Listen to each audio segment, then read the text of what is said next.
Di mana calon Gubernur DKI Jakarta petahana Basuki Cahayapurnama hadir di TPS 54 Kelurahan Pluit, Kecamatan Penjaringan, Jakarta Utara. Saat ini Ahok hadir lengkap dengan baju khasnya kotak-kotak dan ia pun juga disambut oleh warga. Tidak hanya Ahok tapi juga hadir lengkap yaitu keluarganya. Kami melihat dari istrinya, Veronica juga hadir dan kemudian anaknya berada di belakangnya. Ya, Nikolasyan yang juga ini untuk pertama kalinya ya melakukan hak pilihnya. Dan kita lihat ini memang TPS ini memang dipenuhi oleh warga masyarakat. Berdasarkan informasi yang kami dapatkan dari reporter yang berada di lokasi, TPS ini sudah dipenuhi oleh warga masyarakat sejak pagi hari. Ada 513 DPT yang terdaftar di sana. Ini adalah di kawasan Pantai Mutiara, Jakarta Utara.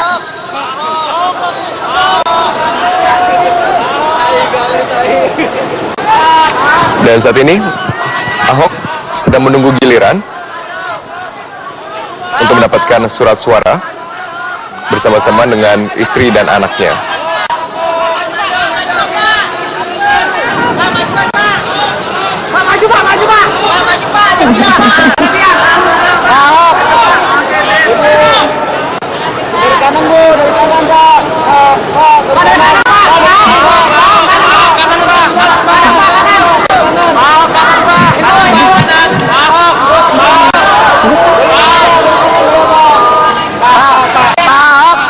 Ya, ini kita lihat Basuki Cahayapurnama bersama dengan istri Veronica Tan bersama juga dengan anaknya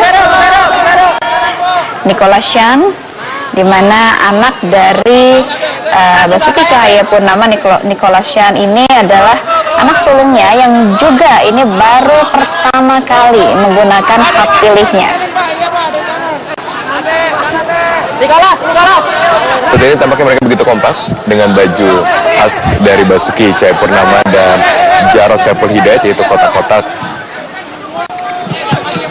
Dan sekarang sedang diberikan pengarahan oleh panitia dan Ahok sekarang menunjukkan dari surat suara yang telah ia terima. Biasanya di tiap TPS ada dekorasi-dekorasi yang menarik ya.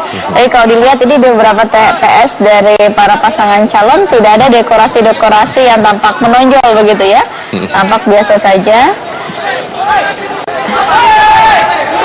Ya, dan kami juga mendapatkan informasi juga bahwa Wakil Presiden Yusuf Kala saat ini juga sudah mengarah ke tempat pencoblosan suara.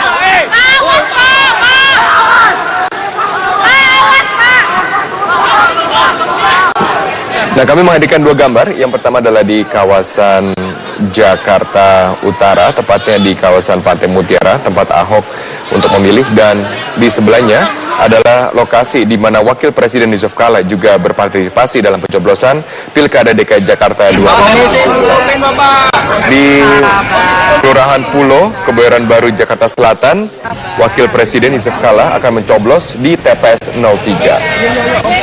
Nah, berdasarkan data yang kami dapatkan dari TPS 03, ada 4 orang dari keluarga Yusuf Kala yang akan mencoblos atau terdaftar sebagai pemilih, termasuk dari Yusuf Kala sendiri. Nama-nama lain di luar Yusuf Kala yang akan mencoblos di TPS 3 adalah Mufidah Kala, Solihin Kala, dan juga Hairani Yusuf Kala. Sementara itu gambar yang Anda saksikan di sebelah kanan, saat ini Ahok sudah masuk ke dalam bilik suara dan sudah selesai mencoblos bersama-sama dengan keluarganya, yaitu istri dan juga anaknya.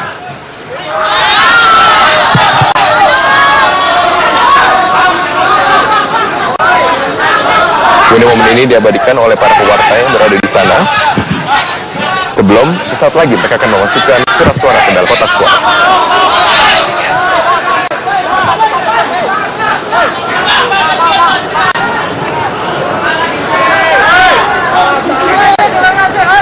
Ya, sudah selesai. Hak konstitusional dari calon Gubernur DKI Jakarta petahana Basuki Cahayapurnama yang sudah memilih.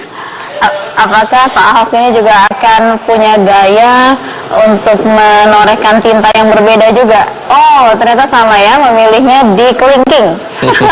Menarik juga untuk melihat sisi-sisi lain dari dinamika pencoblosan ini ya. Betul, mana gestur-gestur gestur-gestur yang ada.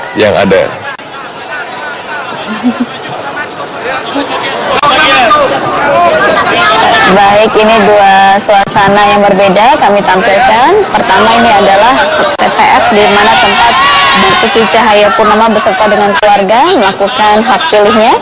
Dan kemudian TPS di Pulo, ini adalah Wakil Presiden Yusuf Kala melakukan hak pilihnya. Dan berikutnya ini adalah TPS tempat di mana Surya Paloh beserta dengan istri melakukan juga hak pilihnya di kawasan Permata Hijau, Jakarta Selatan. Saudara tentu menentukan masa depan Jakarta. Ya, jadi saya harap semua datang ke TPS untuk memberikan hak pilih. Kalau yang tidak dapat surat undangan, saudara bisa datang dengan bawa KTP, dengan bawa kartu keluarga, tunjukkan. Di setiap kelurahan ada Dukcapil yang standby, termasuk kalau ditemukan ada yang palsu, ada KTP yang janggal, itu dilaporkan, akan kami proses, akan pasti dilaporkan.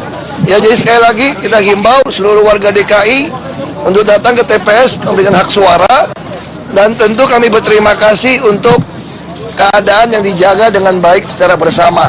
Saya kira itu ya. Nanti sore kami akan ada konferensi pers di Rumah Lembang. Sore, saya kira mungkin jam 3.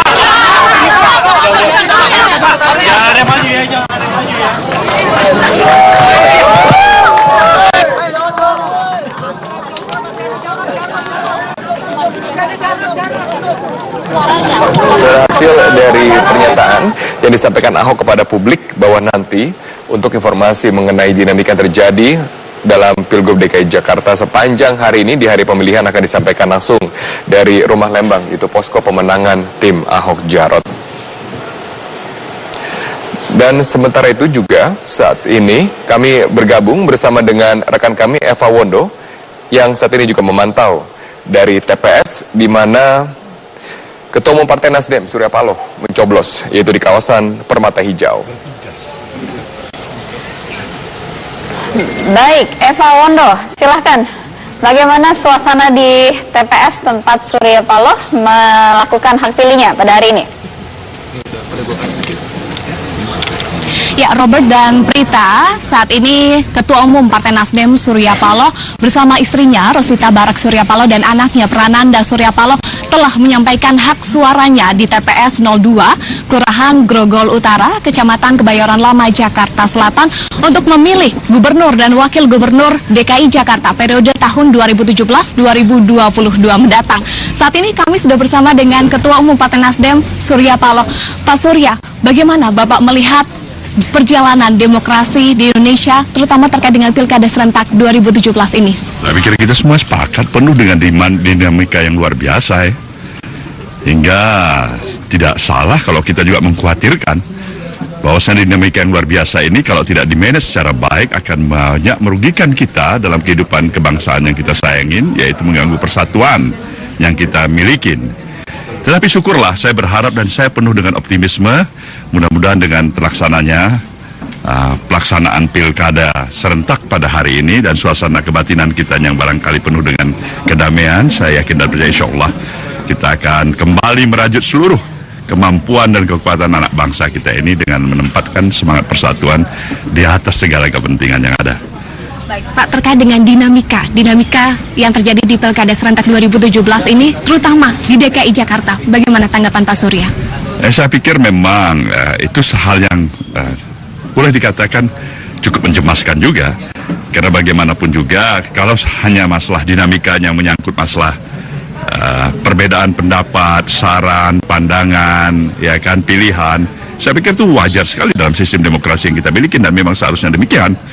Tetapi yang paling penting dan apa yang saya katakan kita khawatirkan ketika kita menuju kepada arti kata kerugian yang lebih besar, yaitu tidak terjaganya semangat persatuan di antara kekitaan. Kita sudah berbicara kami dan Anda dalam kekitaan itu. Ya. Kalau dari Mas Nanda nih, Mas Nanda, bagaimana tanggapan Mas Nanda terkait dengan jalannya Pesta Demokrasi 2017 ini? Ya, setuju dengan Bapak Ketua Umum Partai Nasdem, tentu sangat dinamis dan juga banyak calon-calon yang berkualitas. Saya rasa DKI ini secara khusus mempunyai putra-putra terbaik DKI dengan segala kekurangan dan kelebihannya. Tetapi tentu saya rasa kita berharap semua setelah Pesta Demokrasi ini berakhir, tentu kita mesti saling bahu-membahu untuk membangun DKI. Jadi boleh kompetisi untuk saat, tapi persatuan itu lebih penting. Pak Surya, harapan ke depan terkait jalannya demokrasi di Indonesia apa, Pak Surya? Semua kita harus belajar dari perjalanan kehidupan yang telah kita lalui bersama di dalam menjalankan posisi peran hak dan kewajiban kita dalam sistem demokrasi yang kita miliki. Tentu pasti banyak kekurangan-kekurangan, ada kesalahan, ada kesilapan, nah, kita mengambil hikmahnya. Saya sepakat, DKI harus bangkit, dia merupakan miniatur Indonesia di Jakarta ini. Itu di atas kepentingan pribadi kita. Saya pikir kita akan jauh lebih maju. Baik, terakhir Pak Surya, apa harapan Bapak terhadap kepala daerah siapapun yang nanti terpilih? Ya, tetap mengayomi seluruh warga masyarakat. Tidak ada itu arti kepentingan kelompoknya, partai pendukung dan pengusungnya yang harus dia prioritaskan, kemudian tidak mau melihat dan tidak mendukung mereka yang tidak mendukungnya ketika pilkada. Itu menyedihkan sekali. Baik. Terima kasih Ketua Umum Partai Nasdem Surya Paloh, Prananda Surya Paloh, dan juga Ibu Rosita Barak Surya Paloh. Demikianlah wawancara kami dengan Ketua Umum Partai Nasdem Surya Paloh terkait dengan jalannya Pilkada Serentak 2017 ini.